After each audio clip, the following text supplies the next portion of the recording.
Vamos entonces a conversar sobre este procedimiento que tiene un 81% de entidades pendientes de licenciar. Si contamos los años en que se inició el licenciamiento y este porcentaje, claramente podemos decir que el sistema ha fracasado, ¿no? Con un 81% de actores que no han entrado al proceso, significa que no ha funcionado y que hay muchísimas cosas que tenemos que revisar. Una de ellas es justamente esta propuesta de licenciamiento único.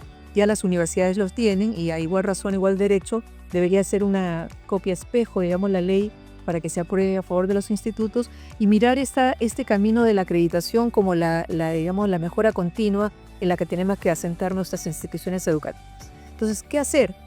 Es una de las preguntas principales que vamos a debatir ahora. ¿Reforzamos el sistema? ¿Creamos organismos nuevos? O sea, ¿cuál es la realidad que tenemos hacia adelante y qué es lo que podemos hacer? Valery Sánchez Ferrer nos acompaña del Ministerio de Educación, de la DIGEST. Es una profesional que ha ayudado muchísimo en los procesos de licenciamiento. Quienes la conocemos así lo reconocemos. Y queremos preguntarte, Valery, ¿cuáles consideras que son los principales desafíos que desde el Ministerio de Educación tienes frente a los procesos de licenciamiento que se llevan actualmente tanto para entidades públicas como para privadas? Una mirada en general. Sí, buenos días con todos. Este es un espacio de reflexión que nos permite concretizar y articular, ¿no? Escucharnos unos a otros nos permite seguir consensuando para impulsar el desarrollo de la educación superior tecnológica, que es uno de los ejes fundamentales para el desarrollo económico de nuestro país. Y eso creo que todos los que estamos aquí lo tenemos claro. 3 puntos importantes que nosotros desde el Ministerio queremos impulsar para que este proceso de licenciamiento sea dinámico y aterrice en un enfoque territorial diferente, ¿no? Que permita el aseguramiento de la calidad. Uno es, en principio, la modificación del reglamento. El reglamento que busca la dinamización. Esta nueva propuesta es dinamizar y agilizar el proceso de licenciamiento propiamente dicho. Esta propuesta de reglamento ya ha sido socializada. Hemos recibido los aportes de los actores educativos, hemos tenido algunas mesas de trabajo y hoy en día contamos con una propuesta final que luego volverá a ser compartida con nuestros actores para ir cerrando y concluyendo, ¿no? Es en función a los conocimientos que todos nuestros actores tienen que nosotros proponemos e impulsamos normas diferenciadas que levanten información desde el actor propiamente dicho. El segundo impulso que nosotros estamos logrando encaminar es en la publicación de un nuevo cronograma de licenciamiento. Tal como ha sido señalada en la presentación, es de gran importancia que conozcan y que sea transparente, ¿no? El hecho de la cantidad de instituciones que tenemos y que faltan ser licenciadas a nivel nacional, que es una preocupación de nosotros como ente rector. Queremos que nuestras instituciones se licencien para que se asegure un servicio educativo de calidad para nuestras instituciones. Y como bien lo ha dicho nuestro presentador anterior, nosotros tenemos un nivel de condiciones básicas de calidad que se verifican en los procedimientos de licenciamiento. Sin embargo, es el punto de partida para la ruta hacia la mejora continua. Lo que nosotros tenemos que proponer es la mejora continua del servicio educativo. ¿Y cómo lo vamos a lograr? Por ejemplo, a través de la acreditación de nuestras instituciones. Por ejemplo, a través de las acciones de supervisión, ¿no? y de fiscalización que se vienen impulsando desde la gestión. Un punto importante que señalaba la presentación es el tipo de supervisión y de fiscalización que nosotros hacemos, en donde podrían converger, ¿no? que estamos haciendo una duplicidad. Al inicio, como lo decía María Isabel, lo conversábamos en el cafetito, ¿no? y decíamos, ¿cuál es la mirada que le tenemos que dar a esta supervisión? La mirada es la de acompañamiento, la de monitoreo, no la mirada que te juzga, sino que la mirada de la supervisión en el marco de la política pública. Yo no voy y visito a mis instituciones para decirle, esto te falta, esto no te falta. No, sino que tengo que desarrollar una propuesta estratégica que permita a las instituciones conocer cuáles son esas debilidades que tienes para que yo, como ente rector, con mi brazo articulador en región, que son los GORE y las DRE, podamos alcanzar el levantar esas piedras que tienen las instituciones y poder seguir brindando un servicio educativo de calidad. Y finalmente, desde la gestión venimos impulsando las asistencias técnicas diferenciadas de acompañamiento a nuestras solicitudes, a nuestros administrados a través de sus solicitudes de licenciamiento. Como muchos de ustedes han podido certificar, ¿no? El año pasado hemos licenciado aproximadamente 50 instituciones a nivel nacional. Es el año en donde más hemos podido licenciar a nuestras instituciones, y esto ha sido gracias a un trabajo diferenciado, a un compromiso desde la gestión y desde los equipos técnicos, que si bien es cierto, hemos encontrado muchas necesidades y puntos los cuales podemos seguir mejorando, pero de la mano de nuestros equipos nosotros podemos salvaguardar el procedimiento. Hay muchas cosas por hacer, pero desde el año 2018 que iniciamos el licenciamiento en adelante, hay un camino que de a pocos hemos ido recorriendo. El año pasado hemos licenciado 150 programas de estudios a nivel nacional, ¿no? Que han aterrizado en 50 licenciamientos de educación superior tecnológica, y vamos por más. Por eso, estos espacios de reflexión son pertinentes para que nosotros podamos escuchar, ¿no? Como solemos escucharnos con Andrés, con el director, con Marisabel, con Lucho, con Miguel en nuestros espacios con CONEACE, ¿no? Y donde podamos impulsar de manera articulada fomento para la educación superior tecnológica. Eso es lo que queremos todos. Y entonces la necesidad de seguir creciendo es de todos y cada uno de nosotros. Gracias, Valeria. Solo una pregunta chica. El año pasado fue el año en que tuvieron mayor número de licenciamiento. Así es. ¿Este número podrá coincidir con el relicenciamiento de aquellos que habían obtenido ya licenciamiento en el 2018? Sí, nosotros hemos aprobado el año pasado aproximadamente entre 40 y 50 renovaciones de licenciamiento también, incluidas las instituciones públicas y las instituciones privadas, fuera de los 50 licenciamientos que hemos obtenido. Así es. Listo, muchas gracias.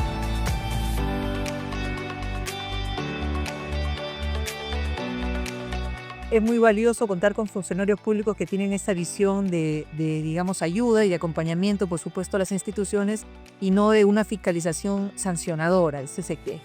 Alfonso, tú eres director del Instituto Público que ha obtenido ya su licenciamiento. Cuéntanos un poco cuáles son esos padecimientos que puedes haber sentido siendo una institución pública, si has tenido el soporte, digamos, de un presupuesto que se te haya asignado para este licenciamiento, si se ha acompañado tu infraestructura o las mejoras de la infraestructura. Cuéntanos un poco cómo ha sido esta experiencia. Sí, muy buenos días a todos. Vengo del Instituto de Educación Superior Público Huando, que es el DIREX de la región Lima Provincias. Bueno, ya pasamos una renovación de licenciamiento y tuvimos también una acreditación antes de eso. Entonces, un poquito que hemos transitado ya ambos caminos. En cuanto a las preguntas, el reto fuerte para nosotros para llegar a la renovación del licenciamiento pasa por el factor económico. Lamentablemente, nuestro gobierno regional o las entidades no dan la disponibilidad económica para que los institutos puedan llegar a este fin. Antes de venir a esto, he tenido una reunión con varios de los KIDEX para traer ideas que también tienen ellos, ¿no? En la mayoría de los casos dependemos de los fondos económicos que nosotros no los manejamos. O sea, no tenemos autonomía económica, aun cuando la ley lo dice. Ese es el gran problema de los institutos privados. Solo como ejemplo, esta semana estamos sembrando maíz y el presupuesto lo hemos tenido que pedir en enero y hasta ahorita me llega. Estamos, como decimos, piadito. A los proveedores, como ya nos conocen, bueno, lleve, pues me paga en junio, julio, para la cosecha. Y así como esas, el factor económico es muy importante porque nos cierra muchas ideas, muchas iniciativas que nosotros tenemos, ¿no? Por ejemplo, en algún momento participamos el Instituto Waldo, la PUC y una asociación de ganado porcino, un fondo compulsable. Salió todo eso y hubo un momento donde ya se tenía que hacer el desembolso de varios miles de soles. Y no podíamos porque no tenemos una cuenta. No tenemos, el Instituto Waldo no tiene una cuenta donde llegue el dinero. ¿A dónde tenía que llegar? A la cuenta de la dirección regional. Y sabiendo que la dirección regional para hacer sus gastos demora entre 4, 5, 6 meses en el mejor caso, perdimos. Tuvimos que dejar pasar esa enorme posibilidad de trabajar un proyecto de investigación muy bueno que beneficiaba a los criadores tras patio de ganado porcino y nos cortaron toda la iniciativa. Y va por el mismo camino para lograr la acreditación. Nosotros somos hinchas de la acreditación, como les decimos, porque ya hemos pasado una etapa y ahora queremos entrar a la otra etapa, pero hay que pagar, pues en este caso a la entidad evaluadora. ¿Y de dónde sale el dinero si la dirección regional no nos apoya? Entonces, para nosotros es un problema muy grande el tema del presupuesto. No podemos avanzar ni en temas de investigación, ni en temas de producción, ni en temas de mejora si no hay presupuesto. Los logros que se ha tenido son básicamente con el apoyo y gestiones en la entidad privada. Allí hemos tenido bastante apoyo, gracias a Dios, con empresas locales, con empresas de Lima, con mismas universidades que nos están apoyando en hacer investigaciones, pero de parte del gobierno, no. Perfecto. Y una pregunta adicional, una curiosidad, Alfonso.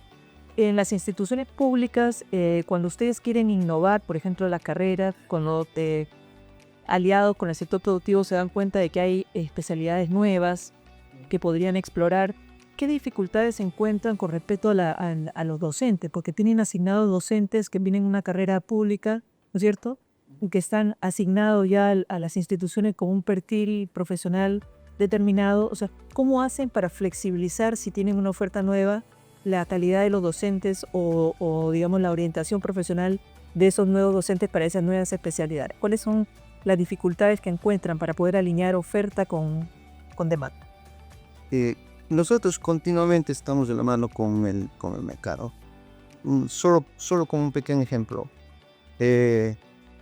Ahora está de moda la tejaya y los arándanos. Vino un empresario que tiene más de 100 hectáreas de tejaya y nos dijo que tenía sobreproducción de tejaya. ¿Qué hago con eso? Nos sentamos con las industrias alimentarias a ver qué se puede hacer. Después de un mes le dieron alternativas. Cerveza de pitahaya, yogur de pitahaya, néctar de pitahaya, filtrantes de pitahaya y todo eso. Y él compró la idea y nos dijo, quiero que no hagan la cerveza.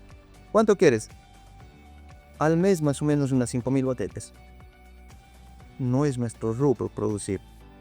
No podemos hacerlo porque nosotros somos educación. Para hacer eso saldríamos algo. Entonces se le vendió la idea y de hecho que nos pagó y bien. Y él está haciendo todo eso. Entonces, ¿a qué quiero llegar con esto? De que el instituto de una manera u otra sí se relaciona con el mercado laboral, está dando alternativas de solución y nosotros cada año definimos el perfil de nuestros docentes que van a concursar. Además del perfil general que nos da el Ministerio de Educación, contar con título profesional y todo eso, nosotros le ponemos un perfil específico que nos permite a nosotros brindar apoyo a los empresarios, brindar apoyo a los pequeños creadores, diríamos, a todos ellos para solucionar estos problemas. Ahora, como IDEX, bien, yo felicito la propuesta que plantean acá como IDEX, pero no lo sé, si me permite, hay una pequeña recomendación. Los IDEX son una suerte de COAL, ¿no? Con los colegios. Y a los COAL, ¿quién elige el director de los COAL? ¿La UCAL? ¿El gobierno regional? El ministerio. ¿Y por qué en los IDEX los directores y sus gestores pedagógicos son una suerte de caballito de batalla de los gobiernos de turno? Cambian un director, cambian 2 directores al año, en una región creo que hasta 3 directores al año, según la política de gobierno regional que está ahí. Entonces un IDEX no va a poder avanzar y trabajar si es que está la voluntad no lo sé si sería grueso decirlo, pagar favores políticos. Entonces los IDEX deben tener autonomía tal como tienen los COA. Autonomía para elegirles su personal juntamente con el Ministerio de Educación, lógico. Autonomía económica, porque si no tenemos el dinero a la mano, como le decía, no podemos viabilizar estos aspectos. Muchísimas gracias, apóstol. Me encantaría seguirle preguntando más cosas. Ahora, de repente, a alguno de ustedes le provoca hacer algunas preguntas más. Andrés, en tu caso, tú representas una asociación de institutos que existe hace muchos años y que fue la que lideró el proceso de acreditación, además de la calidad antes de que existiera el licenciamiento, cuando Lucho además era el presidente de CONEACES, ¿no es cierto? En esa época todos los actores aquí nos conocemos, hemos dado vuelta por diferentes espacios, ¿no? Y en esa época hubo una acreditación, entre comillas, voluntaria obligatoria de todos los asociados de esta asociación que agrupa, digamos, a las instituciones privadas más serias. Se apostó por la acreditación y ahora obviamente por el tema del licenciamiento. ¿Cuáles consideras tú que deberían ser los criterios básicos de calidad que se deberían mantener para el licenciamiento? Y si te parece que el perfil nuevo del que se ha trabajado, digamos, para la acreditación como una continuidad de la mejora continua es el adecuado, o tienes algún aporte que hacer distinto, novedoso, digamos. Gracias, Teresa. Bueno, me siento en casa porque hace 8 años estábamos contigo, con Lucho, con Miguel. Asiste Perú, en esta época, hoy día así es, tiene 35 años, somos 25 instituciones de educación superior, ahora ya tecnológicas, pedagógicas y artísticas. Y lo cierto es que es un camino largo. La calidad sí retribuye. Hay una noticia que para mí es triste, porque el año 24, son 2 cifras de Cale, ya fueron las tablas, la educación superior tecnológica no ha crecido. Ha decrecido en casi 2 puntos porcentuales, lo cual lo lleva a tener 33.000 estudiantes, pero su educación superior no es que ha cerrado en 1.300.000, según cifras que salen en TUNI. Entonces, eso es lo raro, porque el mercado dice que requerimos de más técnicos y la matrícula ha decaído. Pero la calidad sí paga, porque de esos 533.000, 70% casi, 65% casi, estudia en institutos licenciados. O sea, sí hay una respuesta del mercado, y disculpe que hable así tan claro, el mercado es un mercado, una categoría que corresponde a estas condiciones básicas de calidad, que no es sobre el problema. Todos coincidimos en que el licenciamiento ha sido positivo. Cuando terminó en 2017, María Isabel no lo dice, pero fue una de las que empujó mucho el tema del Congreso, y pues muchos institutos se lanzaron a poder conseguirlo porque creemos en la calidad. Y sin embargo, el problema está que, como dice Valerie, son 40 en realidad institutos técnicos que han licenciado en el año 24, porque lo demás han sido escuelas, pero vamos a hablar de los institutos técnicos, números concretos, y es el mejor año, porque el siguiente fue en el año 2018, que fueron 43, en el 2022 no se hizo nada, ya sabemos por qué, el gobierno que está actualmente fue el que ocasionó esto, nos cerraron la ventanilla, estuvimos sin hacer esos incrementos, 27 veces de todos los años. Más de 2 años, logramos abrirla cuando entramos a CIES. La Contraloría General de la República me ayudó a eso, concretamente hablando. Entonces, sí, condiciones básicas de calidad para todos.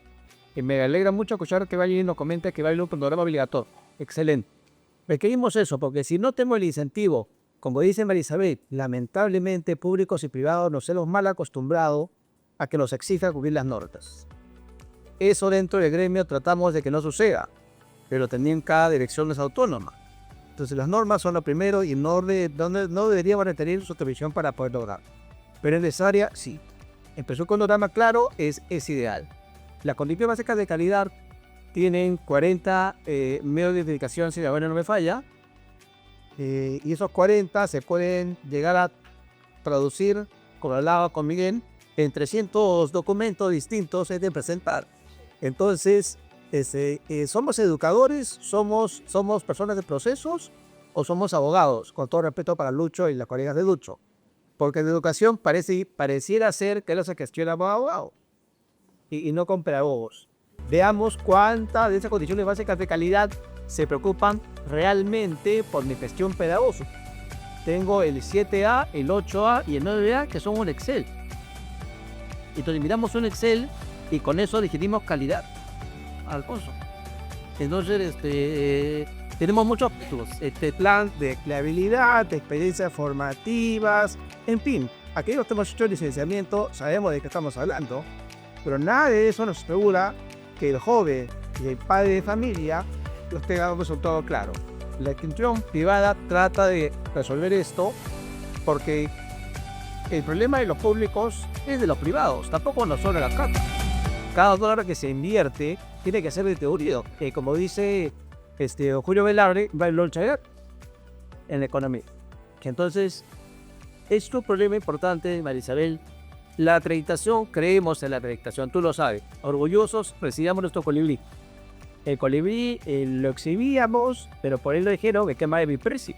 El colibrí era una inversión importante y terminó todo desacreditándose. Porque aquellos que hicieron su inversión y tenían su colibrí, ¿qué incentivo tenía para que en regiones sobre todo no se compitiera de manera desleal?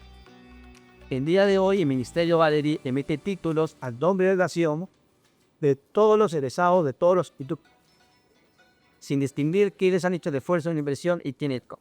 Para cerrar, yo quisiera sugerirte, Lucho, y a tu equipo, no he visto escuelas en el IPOL. Las escuelas son un vehículo importantísimo para la transitabilidad de los jóvenes cubanos. Hoy por hoy, muchas universidades tienen el eslogan: trasládate, te convalidamos. Ya no es necesario hacerlo, con el respeto del review de las universidades.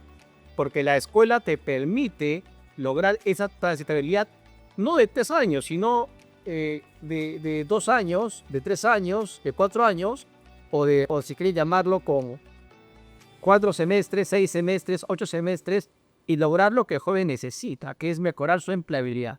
Empleables somos. Para cerrar, mañana el gremio Marisabel tenía un conversatorio en Arequipa por los 35 años. Ese gremio puede haber dado tanto tiempo con tanto cariño y dedicación, pero reconocemos muchos y lo agradecemos. Empleabilidad, porque finalmente el padre de familia de joven, ¿por qué postula en la educación? ¿Por qué compra educación? Para ser empleable o emprendedor. Y sí, esa condición básica de calidad, que ahora se llama seguimiento egresado, empleabilidad e inserción laboral, que me encanta el título, el desglose es muy bonito, pero realmente nos quedamos en el documento y no tenemos esa supervisión año a año que te exige cumplir. Porque la renovación, para cerrar, ¿qué ha sido? Ha sido un demostrar nuevamente las condiciones básicas de calidad de hace 5 años.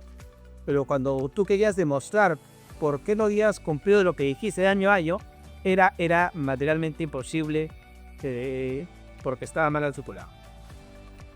Muchas gracias, Andrés. Y definitivamente estás de acuerdo con un licenciamiento UGE. Absolutamente.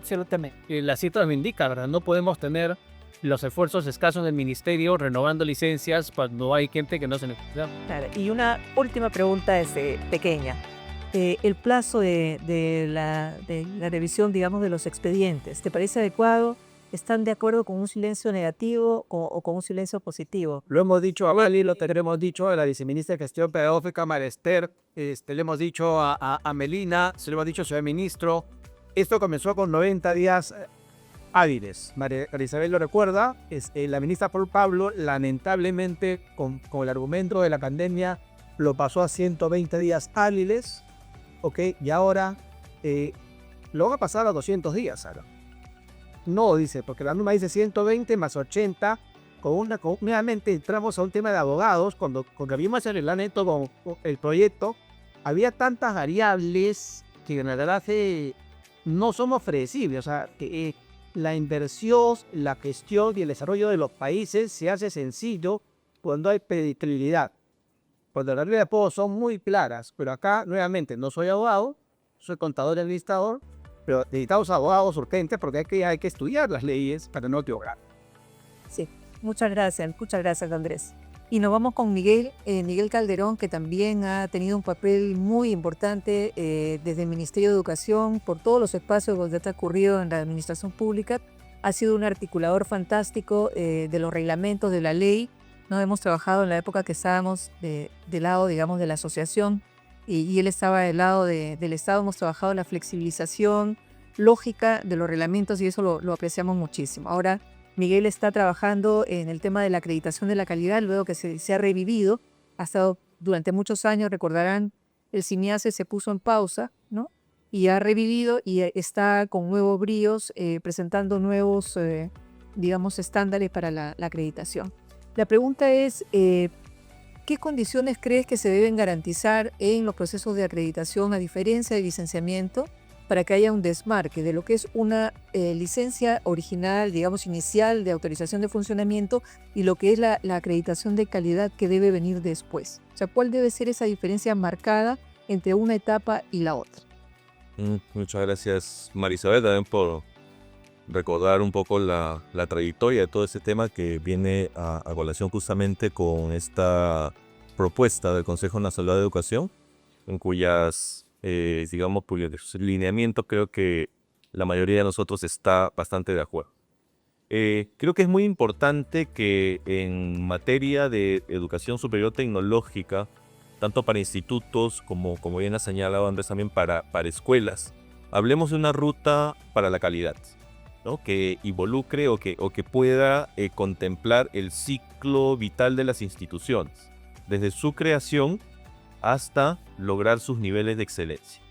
Creo que dentro de esa ruta de la calidad, nosotros tenemos que, al momento de que una institución entra a este proceso, evidentemente tiene que demostrar condiciones básicas de calidad, ¿no? Que cuenta con infraestructura, que cuenta con docentes, que tiene planes, que tiene estrategias, ¿no? Y una vez que esa institución, con el tiempo, ¿no? En esta ruta, porque siempre tengo que hablar que desde el primer día que brinda el servicio educativo, una institución educativa de cualquier nivel tiene que estar en esa ruta, siempre buscando la calidad, siempre buscando la excelencia. Entonces, en algún momento, esta institución ya va a tener resultados. Y creo que ahí radica bastante la diferencia entre las condiciones básicas de calidad y el modelo que ya está en prepublicación en este momento para opinión de todos, pero que al margen de ello en su proceso nos hemos basado desde experiencias internacionales y hemos tenido una consulta bastante amplia con instituciones públicas, instituciones privadas, instituciones de gobierno, actores privados y públicos también, para poder nosotros enriquecer este modelo. Vuelvo al modelo. El modelo tiene un enfoque basado en resultados.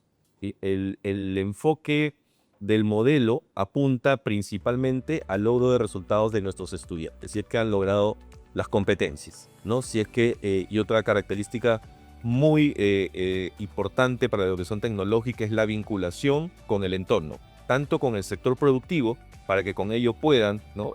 Dinamizar lo que es la oferta, ser pertinentes y progresivamente contribuir al cierre de las brechas entre el mercado y la formación, pero también una vinculación con el entorno. O sea, ¿cuál es el impacto de nuestros profesionales en el sector, en la localidad, con los proyectos que realizan, con los emprendimientos que llevan adelante, o con el trabajo también, el trabajo dependiente que pueda desarrollar en las organizaciones? Entonces creo que ahí hay un punto que permite que se pueda ver una continuidad desde que el Ministerio de Educación verifica que cuenta con las condiciones hasta que en un momento de acreditación se ven los resultados, ¿no? Entonces no debe haber un traslape entre uno y otro.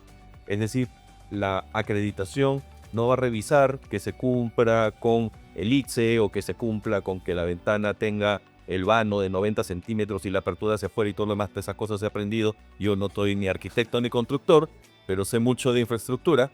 Ahora, entonces, ¿qué cosa es lo que tenemos que ver? Los resultados, ¿no? O sea, es decir, el impacto, ¿no? Los resultados, la eficacia del proceso de educación. Yo creo que ese es un punto importante.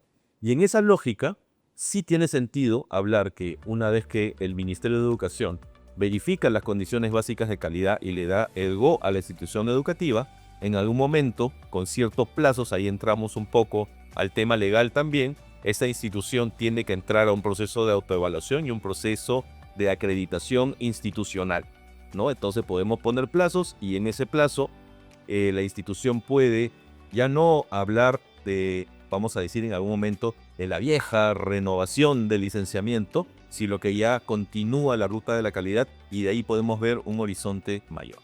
¿Qué cosa es lo que falta para poder nosotros implementar esa propuesta? Yo creo que la base está en modificar tanto las normas del Ministerio de Educación como las normas del sistema de acreditación, ¿no? Para poder conjugarlas. El trabajo del modelo de acreditación que está en prepublicación ha sido trabajado, ha sido consultado con la DIGES del Ministerio de Educación y también con la DICERPA, con el área académica, justamente a través de la intermediación de Valerie, para nosotros poder, digamos, tener esa, romper ese traslape que había. Me decía la dirección de acreditación cuando se retorna con EACES, que una evaluación del modelo Kente en ese momento de acreditación de institutos tenía un traslape del 60% con condiciones básicas de calidad. Entonces, en esa lógica, obviamente que un instituto que sale de licenciamiento agotado, ¿no, señor? No, eso me va a dejar Steve Alfonso. Le dicen, ahora acredítate, y ve y no, ay, otra vez 60% no, o sea, no, entonces perdimos un poco de credibilidad ahí. Entonces hay que separar y hay que crear esa ruta para la calidad. Yo creo que es muy importante, y ahí lanzo un poco el balón también al Consejo Nacional de Educación, de poder proponer la modificación del marco normativo de licenciamiento y acreditación para nuevamente poder alinearlo, no solamente entre personas, entre Valerie, Miguel y los institutos y los IDES a través de Alfonso y el Instituto Wando, sino que esto ya sea una reforma normativa definitiva, ¿no? En donde no se proponga solamente el licenciamiento permanente, sino que, tal vez no con estas palabras, pero sí, digamos, esta lógica de la ruta de la calidad, poder plantearla en una norma, en donde el Ministerio de Educación tenga sus responsabilidades y el CONEACE tenga la suya, justamente para poder hacer este proceso. Una ventaja adicional, y creo que lo menciona el documento, para ir progresivamente logrando la autonomía que ya está en las leyes. Tanto para públicos como para privados hay autonomía financiera, académica, etcétera, pero que no está concreta. Entonces, con acreditación, digamos, una de las zanahorias que se le puede dar a la acreditación, además, que si tú te licencias con X programas. Digamos que te licencias con 2 programas. Y puedes ir licenciando otros programas en el camino.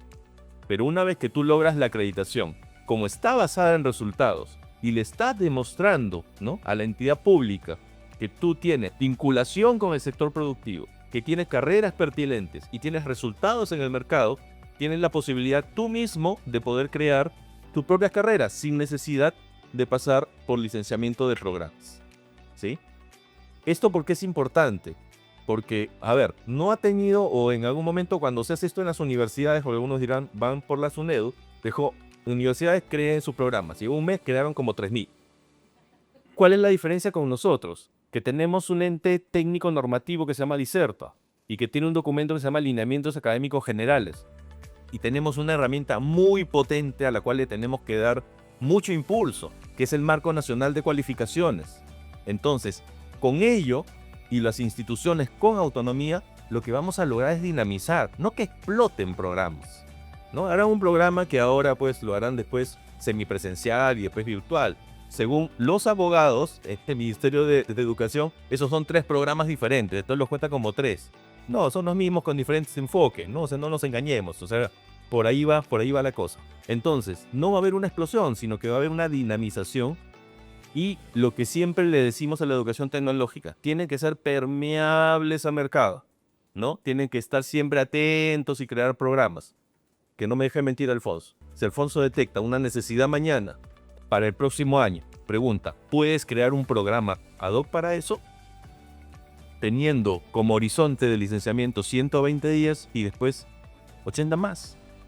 No, es imposible, ¿no? Entonces, yo creo que por ahí tenemos que comenzar a buscar las virtudes de la educación tecnológica y las virtudes que nos pueden dar, ¿no es cierto?, tener un frente, ¿no? O sea, privado, Consejo Nacional de Educación, Ministerio de Educación y entidades adscritas al Ministerio de Educación. Menos UNEDU, por favor, se pueden borrar el documento. No nos besamos con el tema nacional complejísimo. Tener nuestra propia forma de gobierno, como bien decía, nuestra propia ruta, ¿no? Formativa, educación superior tecnológica, institutos y escuelas. Ojalá que en un futuro también con posgrados tecnológicos en las escuelas tecnológicas, ¿no? Y paralelo a la educación universitaria, pero con nuestra propia ruta de la calidad y con una ruta clara. ¿Quién es responsable de qué? ¿Y en qué momento tú tomas a las instituciones educativas en su ciclo vital? Creo que deberíamos de apuntar básicamente a eso. Claro, perfecto.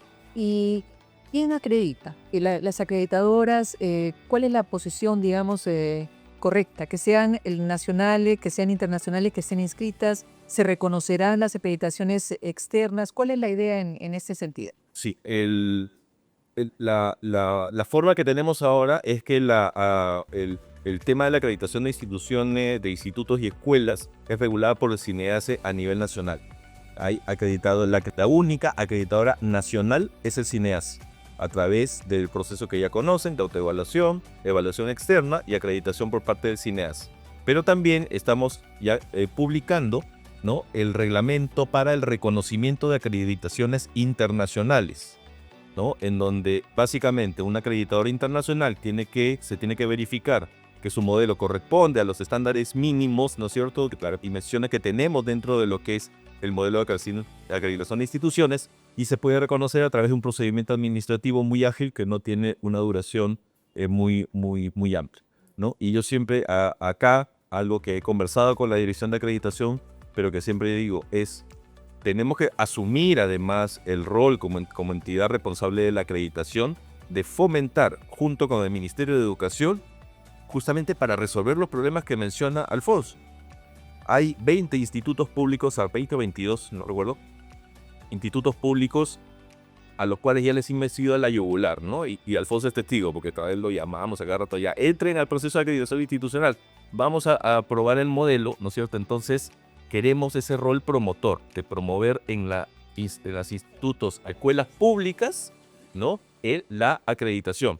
Y por otro lado, también trabajar hacia los privados, ¿no? Tenemos también el contacto con todos los institutos privados licenciados para poder entrar a la acreditación, pero también diciéndoles, oye, en el mercado internacional también para una escuela de gastronomía hay acreditaciones especializadas gastronómicas en Europa muy importantes. Vaya, traigan instituciones acreditadoras internacionales al país, de mecánicas, de inteligencia artificial, de gastronomía, etcétera, ¿no? Justamente para poder dinamizar el mercado, porque el mercado de acreditación, dentro de lo que no tenemos creo que solo 2 instituciones dedicadas a lo que es la evaluación externa. Entonces tenemos que hacer ampliar, digamos, ese mercado justamente para poder incentivar una mejora, ¿no? Pero en sencillo, la idea es la apertura, ¿no? La idea es la apertura tanto para internacionales como para instituciones evaluadoras externas nacionales. Perfecto.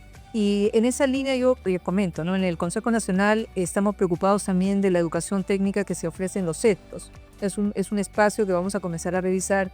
Y en esa línea lanzo una pregunta que no necesariamente tiene que ver con el licenciamiento de instituto, pero que es interesante reflexionar sobre ello.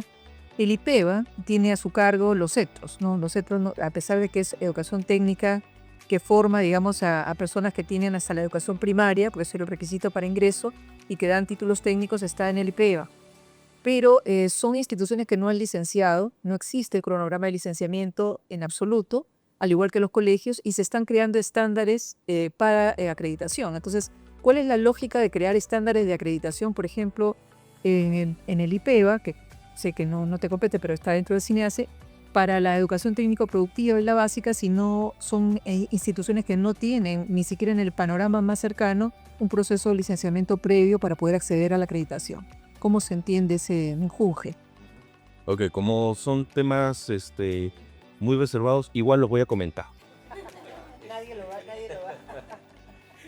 Creo que das en el punto, porque creo que el revivir el CINEACE, tal y como estaba antes del año 2014, ¿no? Hace que de repente es como que hemos estado como hibernando, ¿no? Y de repente nos despertamos y el mundo cambió, ¿no? ¿El mundo cambió en qué sentido? O sea, el IPEVA se levanta, se despierta y ve que hay una política nacional de educación superior y técnico-productiva, ¿no? Que la integra. Entonces ya no está en un momento en el cual se veía la educación técnico-productiva como una educación remedial por la deserción de la educación básica, sino la educación técnico-productiva es una modalidad, ¿no? Articulador entre la educación superior y entre la educación básica y la educación superior.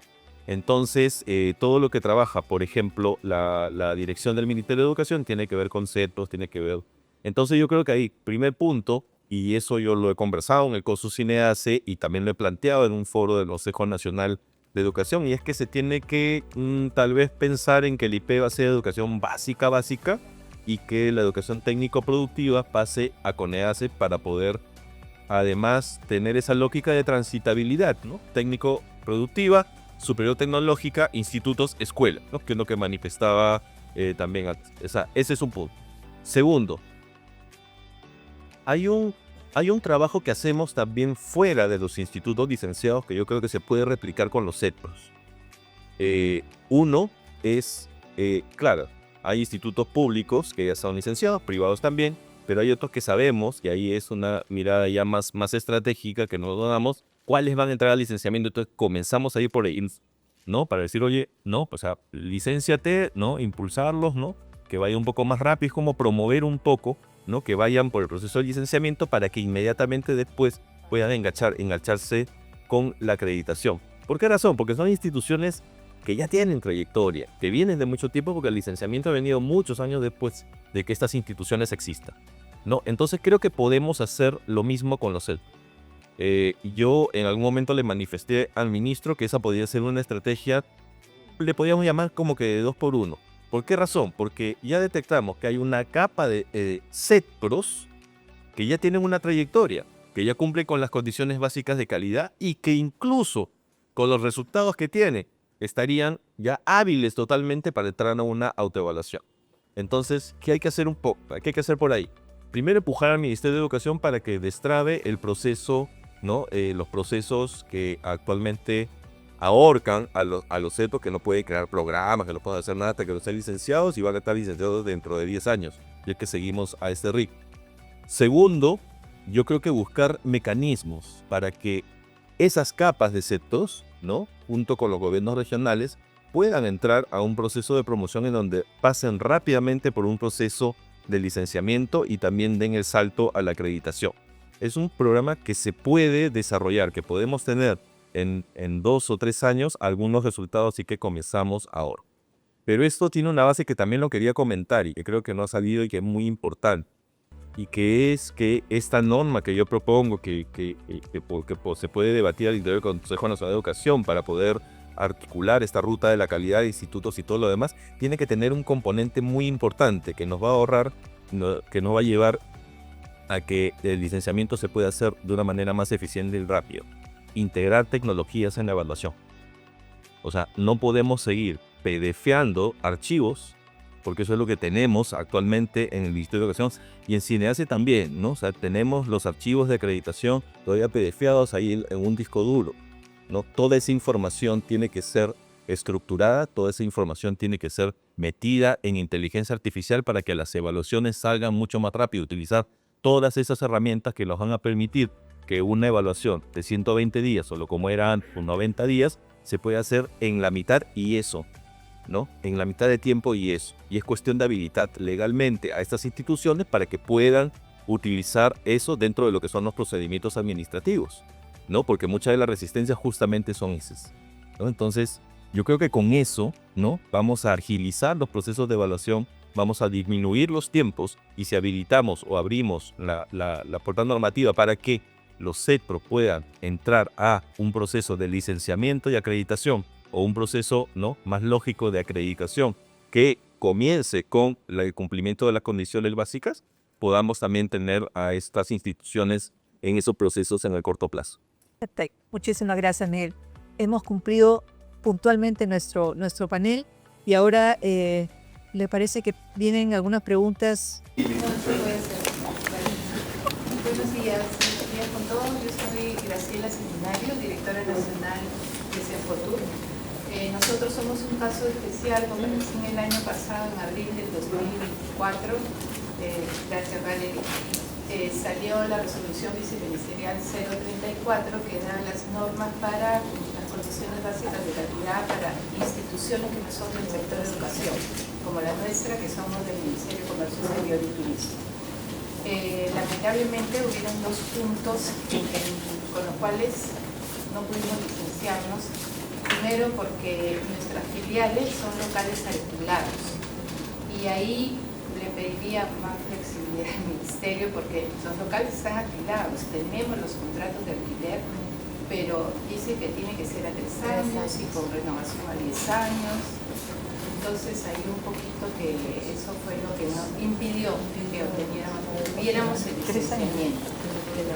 Luego, de acuerdo a lo que dice Miguel, nosotros como Cenfotur tenemos la certificación TEDQUAL, que es una acreditación de nuestros programas de estudio por la Organización Mundial de Turismo, que la tenemos desde el año 2002.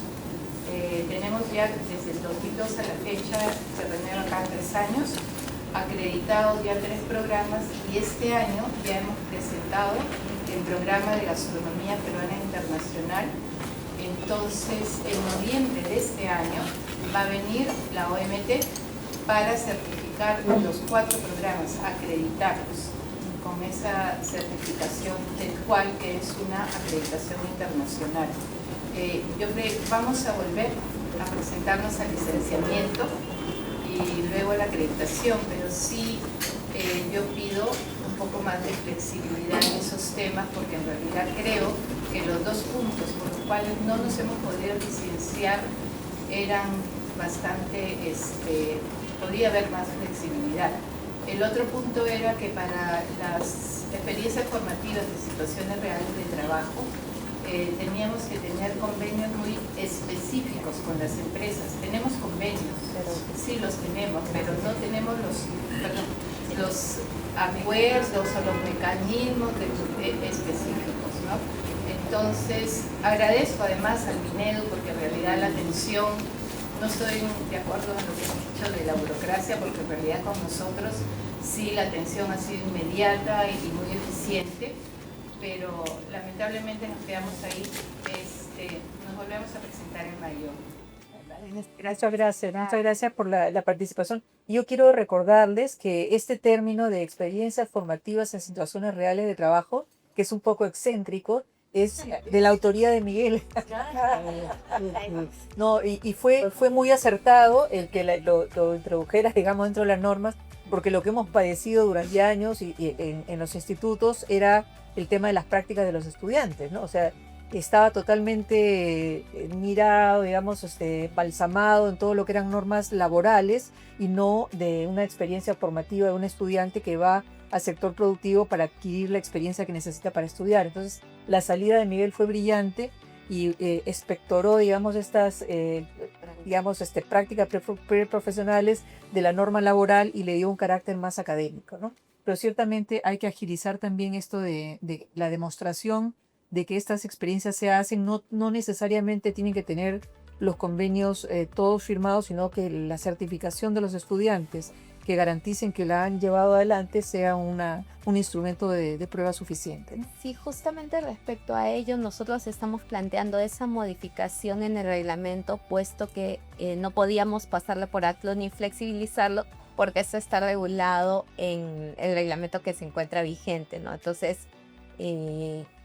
a través del equipo de asesoría jurídica, los requisitos que se tienen que cumplir son los establecidos en el reglamento, ¿no? Y en la norma técnica específica, así como en los criterios que se desarrollan dentro de ella. Entonces, bueno, pero lo que hemos hecho es incorporar esta propuesta de modificación, así como otras, dentro del procedimiento de adecuación de otros sectores para agilizar el proceso, ¿no? Lo positivo de este procedimiento es que nosotros solo tenemos 30 días hábiles para ejecutarlo, y así lo hemos hecho, ¿no? Hemos resuelto ya 2 procedimientos positivos de licenciamiento por adecuación. Uno es del CITEN, ¿no? Y el otro es de Senati, ¿no? Que se ha adecuado a las condiciones básicas de calidad en el marco de la 3052. Entonces, eso es lo positivo que tenemos ya a hoy. Procedimientos de 30 días que hemos podido realizar, ¿no? Así es. Está establecido en ley, entonces tenemos que cumplirlo en ese tiempo previsto, ¿no? Y bueno, hemos movilizado los recursos necesarios para hacer que estos procedimientos sean más ágiles y dinámicos, tal como lo ha señalado Madeleine. Genial, genial. Lo importante es que las leyes no se inmiscuyan en plazos, ¿no es cierto? Que no tengan el detalle perverso de los plazos, que después es bien difícil de desatar, ¿no? ¿Alguna pregunta más? Aprovechen sobre institutos públicos, privados, acá tienen a los representantes. Sí, adelante, por favor. No hay micrófono, así que sí. Orlando Quispe, director de formación académica de San Francisco. Yo más que nada quería hacer una reflexión, porque viendo las primeras láminas de la presentación me quedé bastante preocupado, ¿no? Porque si vemos que los institutos públicos solamente el 5.5% ha obtenido el licenciamiento, estamos hablando de 94.5% de instituciones que no, si vamos a hablar de manera horizontal, no cumplen condiciones de calidad para brindar un servicio tal como lo establece la norma. Perdón, el sector privado no se salva, estamos igual en 31%, ¿verdad? Y la distancia aún es muy larga. El diagnóstico lo he visto bien analizado, el tema normativo, que me parece muy bien que se recojan todas las opiniones para mejorar estos obstáculos, porque el tema normativo compete justamente a las autoridades. Pero me dejó preocupado algo, una lámina había allí, falta de voluntad política. Y si eso no se soluciona, o si eso no se corrige o se mejora, realmente va a ser un camino mucho más largo, mucho más complicado. Entonces yo creería, o me gustaría escuchar a quién le compete esa parte, ¿no? Para poder remediar, porque evidentemente quienes dirigen las instituciones educativas, quienes tienen que ver, ya lo han mencionado, los problemas que hay entre los gobiernos regionales y las instituciones educativas, pero esto tiene que solucionarse. Ahí hay un cuello de botella que seguramente está dificultando también que las instituciones públicas puedan avanzar con mayor celeridad un proceso de licenciamiento, ¿no? Es lo que quería aportar. Ya, muchas gracias. En realidad los aspectos políticos que son lo que definen qué actividades son las que tienen premura o no para los gobernantes, los manejan los políticos. Y hay que hacer política también desde el sector educativo, y eso se hace desde los gremios, desde las asociaciones que agrupan a las instituciones educativas, como lo hemos hecho originalmente Asiste Perú, por ejemplo, a lo largo de los años. Entonces hemos tenido una incidencia, y me incluyo porque he sido presidenta de esa asociación por muchos años, en el logro, por ejemplo, de la ley de institutos, en la reglamentación y en todas las normas que han venido después. O sea, hay que hacer una incidencia política para demostrarle a los políticos que la política pública debe centrarse, en el caso de la educación, en la educación técnica.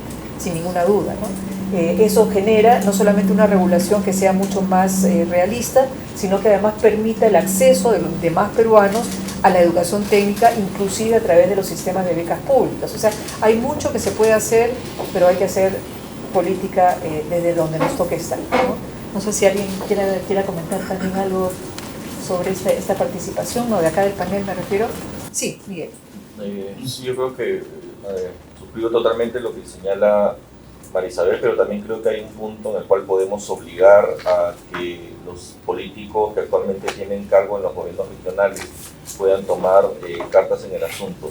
Y es que, por ejemplo, en materia de los institutos públicos, no existe cronograma, no existe plazo, ¿no? Entonces, esta situación de abandono, ¿no?, de muchas instituciones educativas públicas a nivel nacional se puede extender mucho más allá incluso de los cronogramas de los institutos privados, que sí tienen un determinado plazo, ¿no? Entonces, en esta propuesta normativa creo que también debería de darse un plazo, ¿no?, a las instituciones públicas para que puedan presentarse a licenciamiento.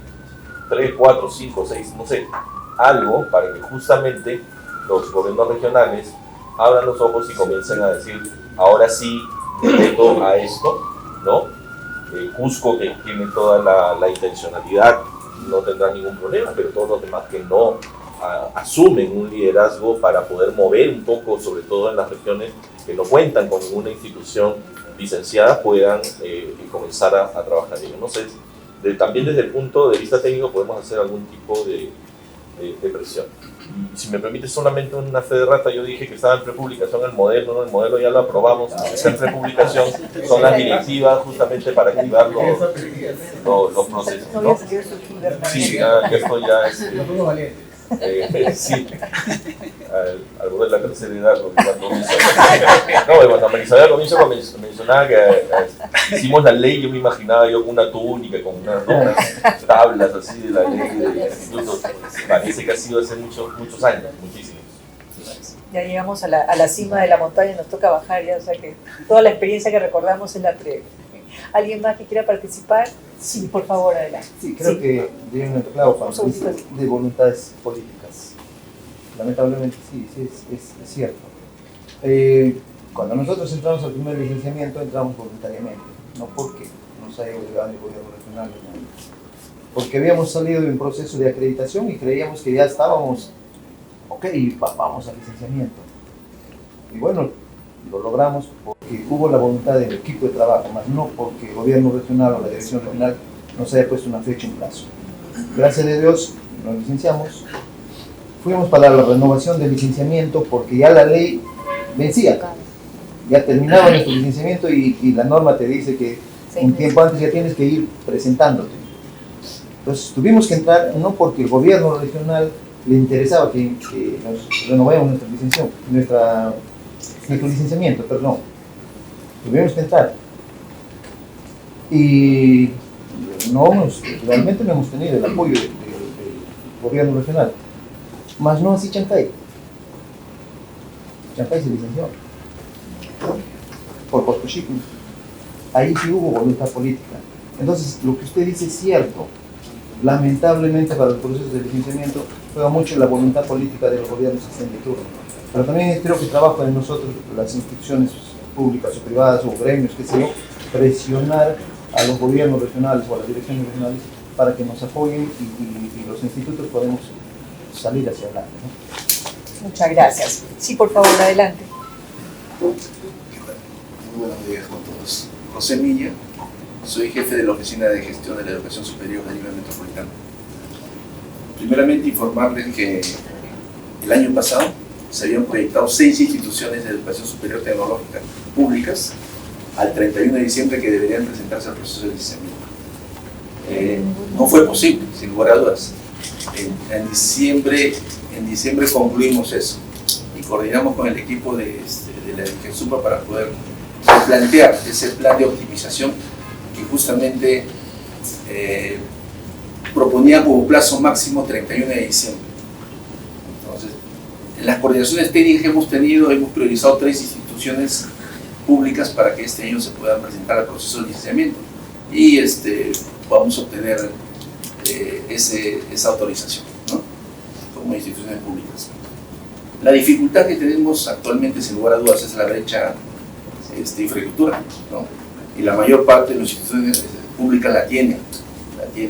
Sin embargo, hemos priorizado, acá tenemos presente el equipo que está trabajando para que en este primer semestre pueda ser posible la presentación de esas 3 instituciones. Las que tienen menos brechas y que en este periodo corto estamos superando.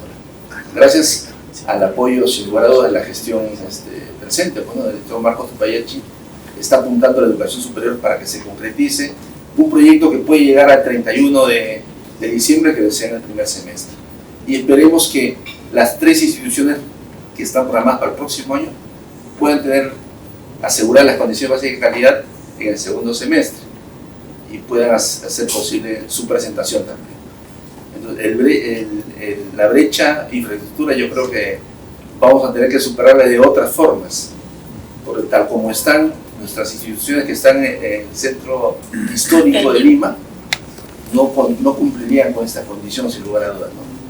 Hay que formular ahí seguramente en coordinación con el equipo de investigación y la DIJOESUPA, tendríamos que proponer qué alternativas tenemos, ¿no? Porque hay instituciones emblemáticas que sí necesitan pasar este proceso de licenciamiento y la acreditación, sin lugar a dudas. Eso como un informe y una reflexión también, qué debemos hacer en este corto periodo de tiempo que nos resta.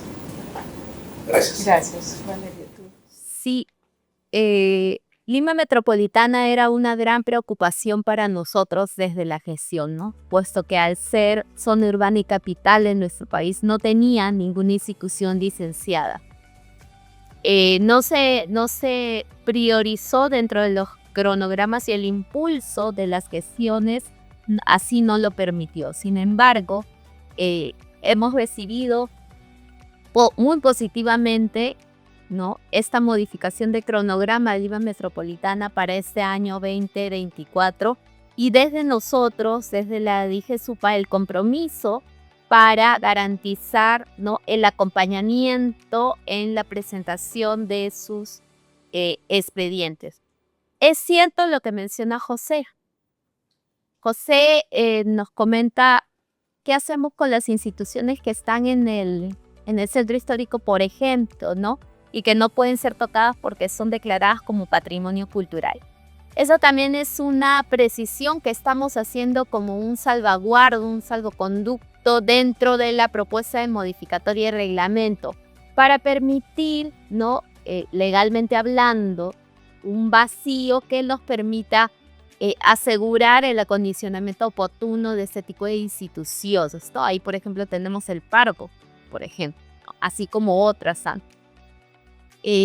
Bueno, y esas son las propuestas normativas que, por ejemplo, señalaba Miguel y que se señala en el análisis de este informe, ¿no?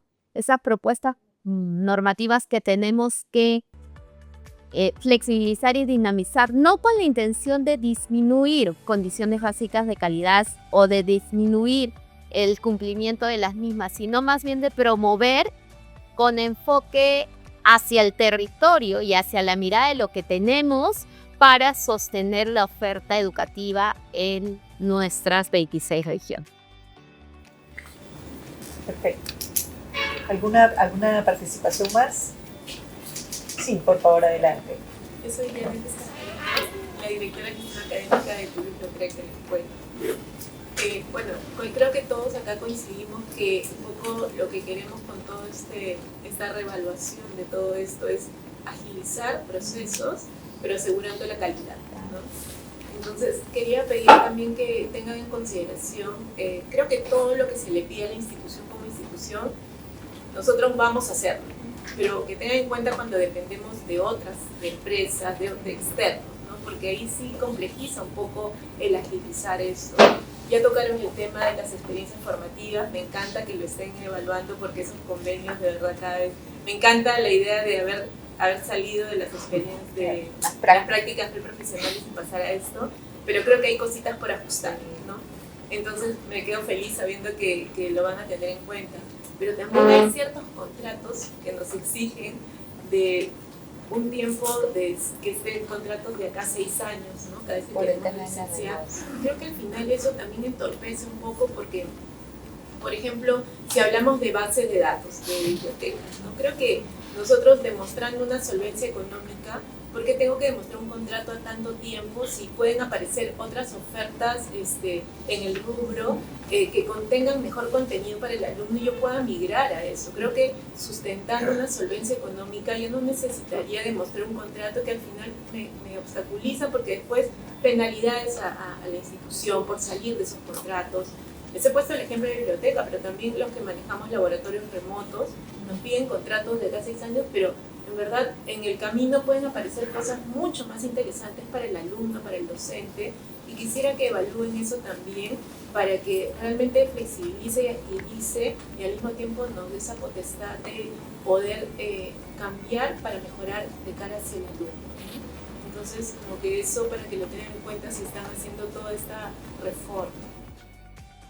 Muchas gracias. Gracias, Janet. Sí, justamente teníamos esa preocupación porque, tal como Linda mencionas, hay una precisión de 3 años, por ejemplo, y de 6 para el caso del licenciamiento o la innovación. Entonces, nosotros hemos propuesto también dentro del reglamento una puerta, ¿no? Una ventana que va a permitir que las renovaciones de los contratos sean no con los 3 años o con los 6 que se median, sino de tal manera que puedan ustedes renovar de acuerdo a la necesidad de sus instituciones, porque conocemos lo que está pasando hoy en día, ¿no? Por ejemplo, recuerdo que en el colegio de mis hijos empezaron con un entorno virtual al inicio de la pandemia súper bueno, pero en el tiempo se caía la red, tenían que ajustar ciertos puntos, ciertas ventanas, ciertos módulos, entonces tuvieron que migrar a otro, ¿no? Inmediatamente. Entonces entiendo que esto nos pasa también con nuestras instituciones todo el tiempo, ¿no? ¿Por qué? Porque siempre hay versiones mejoradas que se sujetan a otros componentes o que se sujetan a otras empresas. Y lo que nosotros tenemos que promover es esta agilidad agilidad tecnológica que nos está sobrepasando, ¿no? Entonces creo que tenemos que tener la mente abierta y otra vez caemos en la regulación normativa, ¿no? En la actualidad no se puede porque está establecido de esa manera. No quiere decir que nosotros no tengamos la mirada de queremos hacerlo diferente. El hecho es que tenemos que encontrar el camino para hacerlo diferente. Y el camino hoy es modificar la norma. Si no modificamos, esto va a continuar. Por eso que venimos impulsando desde el inicio de la gestión 2023. Cuando nosotros tomamos las riendas de la gestión, empezamos a revisar, ¿no? Por el conocimiento de nuestros equipos técnicos, la norma tal cual estaba y dijimos, acá tenemos que hacer algo para dinamizar el procedimiento, ¿no? Entonces, por ello es que venimos impulsando y contamos con esta propuesta que queremos que sea vista, ¿no? Revisada y que sea publicada en el inmediato más cercano. Ustedes saben que existe un procedimiento, pero bueno, estamos sobre ese camino.